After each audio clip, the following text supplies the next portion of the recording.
અમારા સાથી મિત્ર જેઠવા નિઝામ સાહેબને હું વિનંતી કરું કે તેઓ પોતાને આગવા અંદાજમાં અહીં બેસેલાને તૃપ્તિ કરે.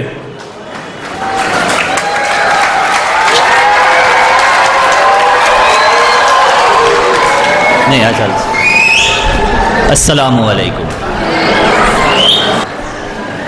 અત્રે ઉપસ્થિત પધારેલ માંગરોળની દેશપ્રેમ જનતા, અહીંયા ઉપસ્થિત નાનાથી મોટા તમામ ભાઈઓ, બાળકો,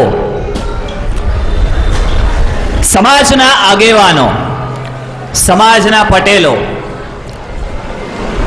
મુસ્લિમ સમાજના પટેલ, અહીંયા પધારેલા નગરપાલિકાના ઉપપ્રમુખ સાહેબશ્રી, સદસ્યશ્રીઓ, મારા મિત્રો, મારા શિક્ષકશ્રીઓ, મારા ગુરુજનો, 15મી ઓગસ્ટ 1947 આપણાને એનસીઆરટી ની બુકની અંદર શીખવવામાં આવે છે કે મધ્યરાત્રિએ 14 ઓગસ્ટ મધ્યરાત્રિએ બે દસ્તાવેજો ઉપર હસ્તાક્ષર થયા અને ભારતની આઝાદી આપણી ખોળામાં આવી ગઈ. એના માટે કરીને 200 થી 250 વર્ષ જે કુરબાની આપી છે, 200 થી 250 વર્ષ જે બલિદાનો આપ્યા છે, એ બલિદાનોને યાદ કરવા માટે કરી અને આ આજનો 15મી ઓગસ્ટનો દિવસ છે. અને એ બલિદાનો, એ કુરબાનીઓ થકી આજ આપણને આઝાદી મળી છે. ના પૂછો જમાને से कि क्या हमारी कहानी है, हमारी पहचान तो यही है कि हम हिंदुस्तानी हैं.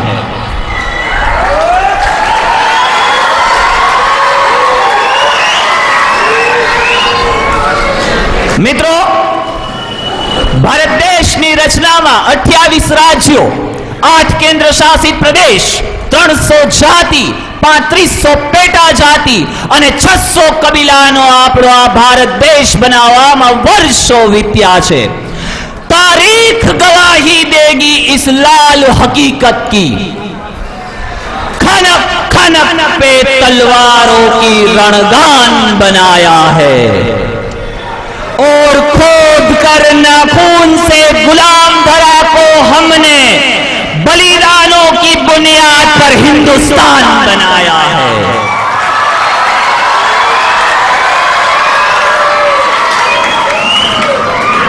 ઇતિહાસના પન્ના ઉઠાવીએ તો ઇતિહાસના પન્નામાંથી એક પન્નું મળે છે જેની અંદર 1857 થી તારીખ ઉપાડી 1900 સુધી 2 લાખ મુસ્લિમોને ફાંસી આપવામાં આવી હતી અને દરરોજના 20,000 મુસ્લિમો ઉલમાઓને ફાંસીના માચડે ચડાવી દેવામાં આવતા હતા. અને એવું લખ્યું છે તારીખની અંદર કે રોજના 20,000 મુસ્લિમોને ફાંસીના ફંદે ચડાવી દેવામાં આવતા હતા અને દિલ્હીથી પાનીપત સુધીના દરખ્ત જે ઝાડ છે એ ઝાડ ગવાહી આપે છે. અંગ્રેજ ચાપલુસ એવું કહેતા હતા કે ખાલી એટલું બોલી જાઓ કે હિન્દુસ્તાન અંગ્રેજોનું છે. ત્યારે એ મુસ્લિમ ઉલમાઓએ કીધું કે અમને બલિદાન, અમને કુરબાની, અમને શહીદી કબૂલ છે, પણ અમે ક્યારેય નહીં કહીએ કે અંગ્રેજોનું હિન્દુસ્તાન છે. એ લોકોને સુવરના ચામડાની અંદર બાંધી અને સંદરની અંદર નાખી અને એમને ગોળીઓથી ભૂની નાખવામાં આવતા હતા. કતરા કતરા ખૂન દિયા થા, दी जवानी जुनून दिया था, खड़े अंग्रेज माने नहीं तो गोलियों से भून दिया था. गोरियों के गाल नहीं थे ना आवाज मंजीरों की, सोदा लहू के मोल हुआ था भगत सिंह जैसों से और माओ ने गोली खाई थी. बेटे लटके फंदों पर, आजादी की डोली उठी है कुर्बानी के कंधों पर.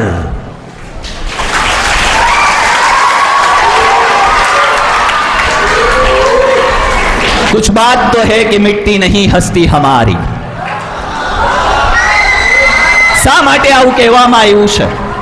કારણ કે ભારત દેશના પેટાળમાંથી, આપણી જમીનના પેટાળમાંથી નીકળેલો કોહિનૂર હીરો પૂરા દુનિયાના કોઈ દેશની તાકાત નહોતી કે એને ખરીદી શકે. સિકંદરને તલવારમાં એટલું ફાલુદ નહોતો અને એમના કોઈ સૈનિકની આ પગમાં એટલી તાકાત નહોતી કે ભારત દેશની મિટ્ટી ઉપર એ ત્યાં કબજો જમાવી શકે. ત્યારે અલામા ઇકબાલ લખે છે કે યુનાનો में शुरों सब मिट गए जहां से कुछ बात तो है कि हस्ती मिटती नहीं हमारी सदियों रहा है दुश्मन दौरे जहां हमारा सारे जहां से अच्छा हिंदुस्तान हमारा.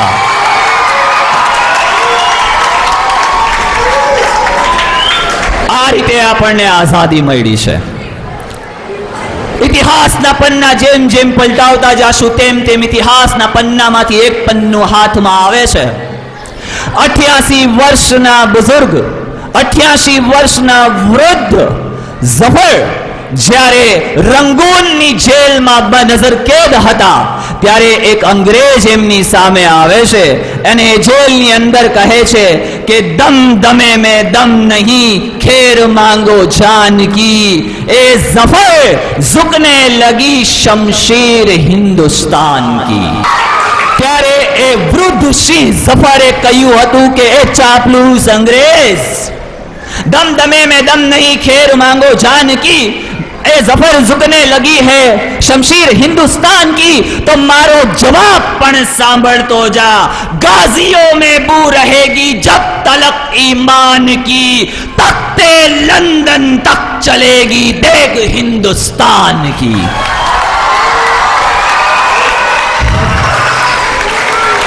आज મને પણ થોડી બોલવાની મજા આવે છે કારણ કે સાંભળનારો માશાઅલ્લાહ મજમો બેઠો છે, આ દેશ પ્રેમીઓ બેઠા છે, આ જુસ્સાભર લોકો બેઠા છે.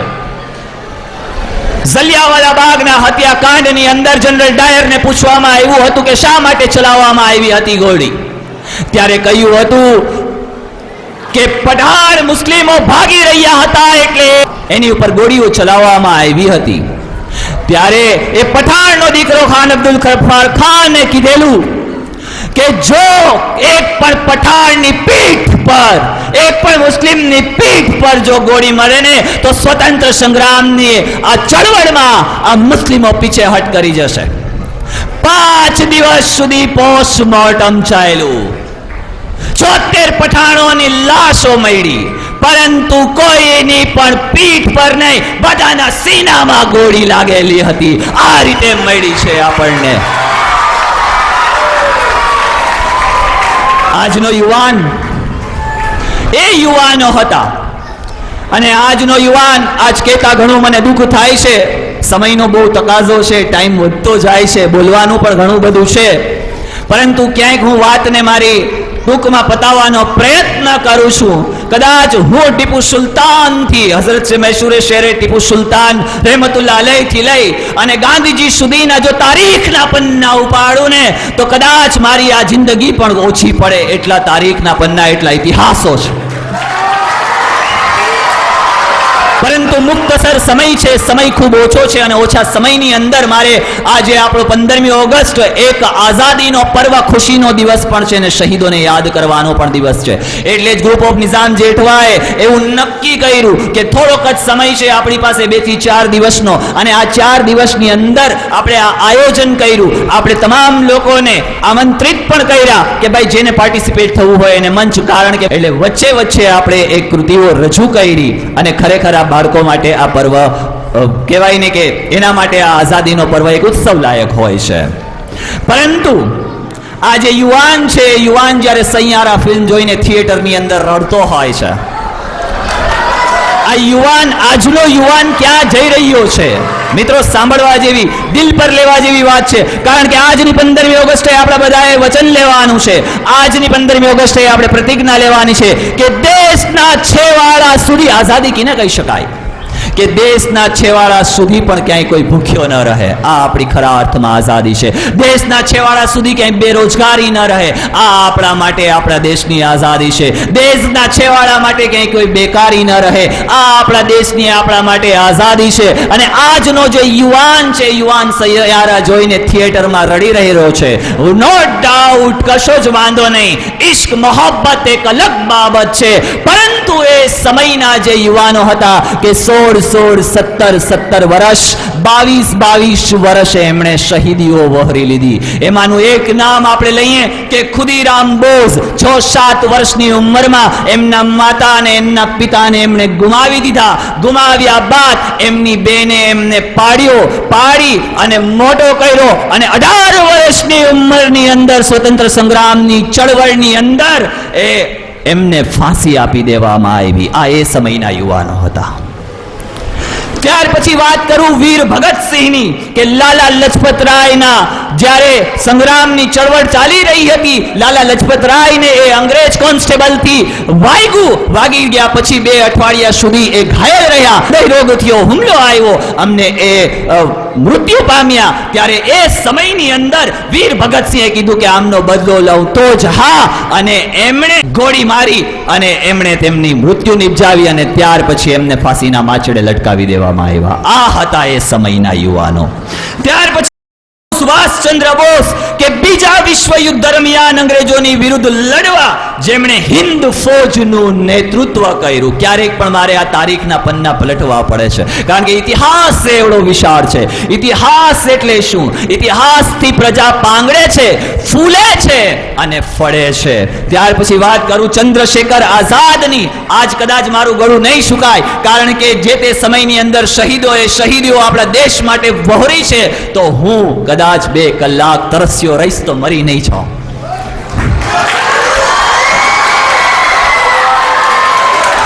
ચંદ્રશેખર આઝાદ 1931 ઉત્તર પ્રદેશના અલ્હાબાદ ખાતે આલ્ફ્રેડ બાગની અંદર ઘેરાઈ ગયા. અને ચંદ્રશેખર આઝાદ એમની પાસે એક ગોળી એમના ખિસ્સામાં, પિસ્તોલમાં એમના નામની રાખતા હતા કે જ્યારે પણ ક્યાંક એવી સમસ્યા ઊભી થાય તો એ ગોળી હું મને ખુદને મારીશ, પરંતુ અંગ્રેજોની તાબે નહીં થાવ. ત્યારે એક શાયર લખે છે, खुदीराम ने खुददारी से हंसकर जिसका दान दिया, भगत सिंह ने चूमा फंदा और जिसे कुर्बान किया. आगोश में जिसके सुबह से निकले लश्कर हिंद बनाया था, फतेह सिंह और जोरावर ने दहलीज पे जिसको ठुकराया था. संघर्षों में बुनियाद बनी जो आजादी के बोल की, सुलग रही थी गर्म नाल में शेखर के पिस्तौल की, और खिल रही थी रोम रोम में अशफाक उल्लाह खान के, वही जवानी दौड़ रही है खून में हिंदुस्तान के.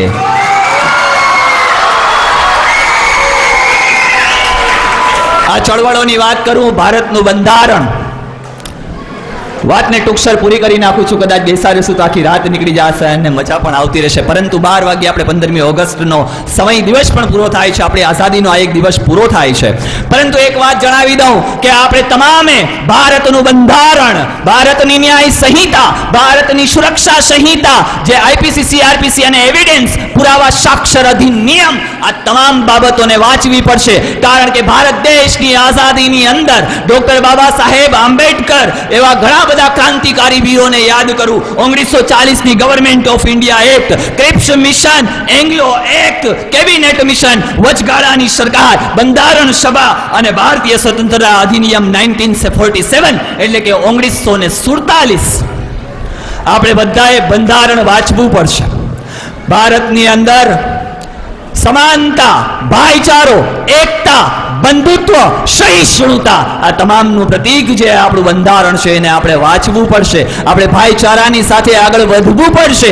આપણે જે અનુચ્છેદો છે અનુચ્છેદોને ધ્યાને લેવી પડશે. હું ટૂંકમાં વાત બતાવું છું, કારણ કે સમય ખૂબ ઓછો છે. ક્યારેક ફરી પાછા આપણે એક મોટી સભાની અંદર મળીશું, આ ઇતિહાસના પન્નાને આપણે ઉખેડીશું. કારણ કે 15મી ઓગસ્ટ આઝાદીના દિવસ જ માત્ર આઝાદીને યાદ કરવાનો, શહીદોને યાદ કરવાનો દિવસ નથી. દરેક શાળાની અંદર પણ એક લેક્ચર લેક્ચર આ જે સ્વતંત્રતા સંગ્રામ સેનાનીઓ છે, આ જે કંઈ પણ આઝાદી વહોરી છે, જેમણે કુરબાની આપી છે, જેમણે બલિદાનો આપ્યા છે, આ લોકોને આપણે એક લેક્ચર દરેક શાળાની અંદર ફરજિયાત કરવો જોઈએ.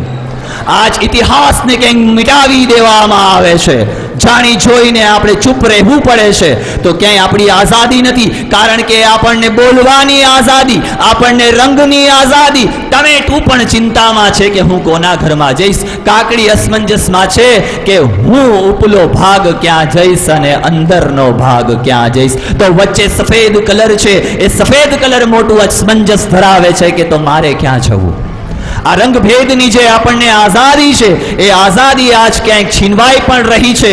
આપણે આઝાદ ખરેખર જે છે વાણી વિલાસની, આપણી બોલવાની આઝાદી, આપણી સમાનતાની આઝાદી, એક સાથેની સમાનતા, એક સાથે રહીને સમાન કાર્ય કરો, એક સાથે રહીને સમાન થાઓ, એક સાથે રહીને સમાન ચાલો, તો એ તમે દેશમાં સારી એવી પ્રગતિ કરી શકશો.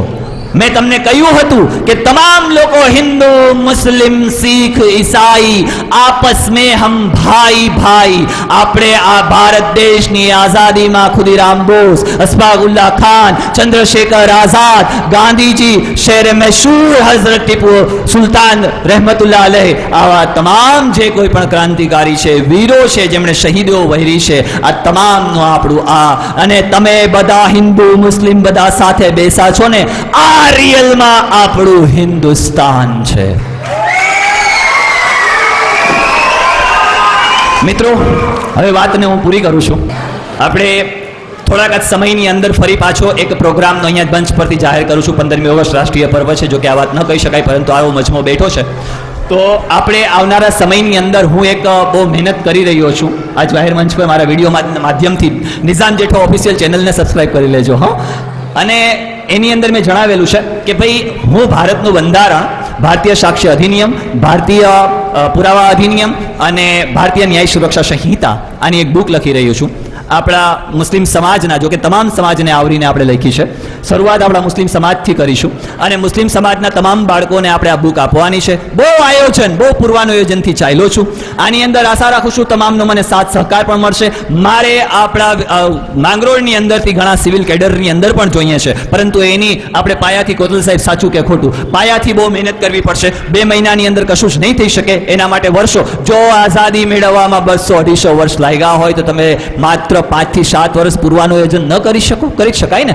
એટલે આપણે ટૂંક જ સમયની અંદર ફરી પાછું એક આપણે સભા રાખીશું, દિલ ખોલીને બોલીશું. મેં 2 કલાક મારા માટે જ ટાઈમ આપ્યો હતો કે 2 કલાક આપણે, હું પોતે જ વાત કરીશ, પરંતુ વચ્ચે વચ્ચે મને એવું લાગ્યું, મને ખબર નહોતી કે એટલો જુસ્સો તમારી અંદર છે. હવે આપણે 2 કલાકનો પ્રોગ્રામ સ્પેશિયલી તમારા માટે જ કરીશું અને હું જ મંચ ઉપર હોઈશ અને આપણે જ બોલીશું, આપણે જ સાંભળીશું અને આપણે જ એની અંદરથી કંઈક ગ્રહણ કરીશું. પણ આજે આપણે પ્રતિજ્ઞા એ લેવાની છે કે તમામ લોકોએ આપણા ભારત દેશની અંદર એ બધાએ સાથે રહેવું પડશે, મહેનત કરવી પડશે અને તમામ લોકોનું ધ્યાન રાખીને ચાલવું પડશે. Happy independence day. Thank you. જય. એક સાથે આપણે બધા બોલીશું, જય હિન્દ. Thank you.